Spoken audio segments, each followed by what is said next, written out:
ఒకసారి శ్రీ రాఘవేంద్రుల దివ్య స్వరూపాన్ని మన మనస్సులలో చిత్రీకరించుకొని శ్రీ గురు సార్వభౌముల దివ్య రూప దర్శనముతో తనివి తీర పులకరించి పరవశిద్దాం.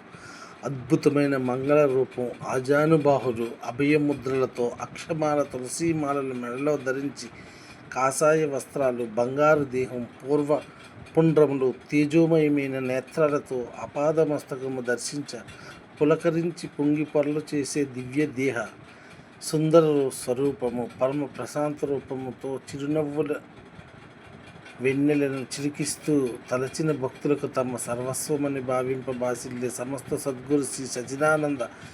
జగన్మంగళకర సమ్మోహనాకారం తనివిదీర దర్శించి తమను తామే మరిచి మైమరిపించే మహోన్నత వ్యక్తిత్వ స్వరూపధారి మంత్రాలయ శ్రీ రాఘవేంద్ర యతిరూప నామధారి పూజ్యాయ రాఘవేంద్రాయ సత్యధర్మరతాయ చ భజతాం కల్పవృక్షాయ నమతాం కామధేనువే అని సర్వభక్తజనులు అనుక్షణం జపించుకుని అద్భుతానంద ప్రసాద మహామంగళ నిత్యరూపం శ్రీ రాఘవేంద్ర సార్వభౌమ యతిరూపం.